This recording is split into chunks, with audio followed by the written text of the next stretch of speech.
அஸ்ஸலாமு அலைக்கும். Welcome to Kairon's kitchen.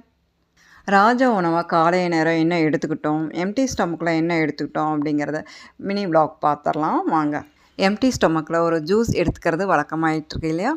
Beetroot, carrot, மாதுளை, புதினா, கருவேப்பிலை, மல்லி இலை, நெல்லிக்காய், இஞ்சி இதெல்லாமே எடுத்து மிக்ஸி ஜாரில் போட்டு கொஞ்சமாக தண்ணி விட்டு பிளெண்ட் பண்ணி ஃபில்ட்ரு பண்ணி எடுத்துக்கிட்டேன். இதோட தேனும் கொஞ்சம் விட்டு நல்லா மிக்ஸ் பண்ணி இது ஒரு கப்பு எம்டி ஸ்டொமக்கில் எடுத்துக்கிட்டோம். எப்போவுமே நம்ம சுறுசுறுப்பாக இருக்கணும், எனர்ஜியாக இருக்கணும் அப்படின்னா இந்த மாதிரி ஒரு ஜூஸ் எடுத்துக்கிட்டோம் அப்படின்னா சுறுசுறுப்பாக இருக்கலாம் இல்லைங்களா? அதுவும் நம்ம ஒரு நாள் எடுத்துகிட்டு விட்டுறக்கூடாது. 15 நாள் போல் அந்த மாதிரி எடுத்துக்கிட்டோம் அப்படின்னா வித்தியாசம் நல்லா தெரியும். பாடி பெயின்லாம் ரிலீஃப் ஆகி சுறுசுறுப்பாக இருக்கலாம்.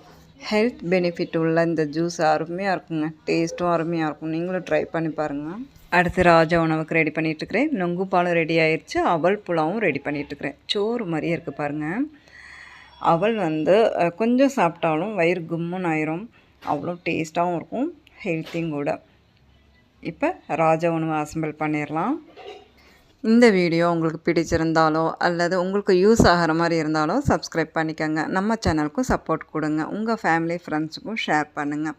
வறுத்த வேர்க்கடலையும் இந்த அவல் புலாவு மேலே தூவி விட்டு சாப்பிட்டோம் அப்படின்னா அவ்வளோ அருமையாக இருக்கும். அதோடு நாங்கள் எடுத்துக்கிட்டது நொங்குப்பால்.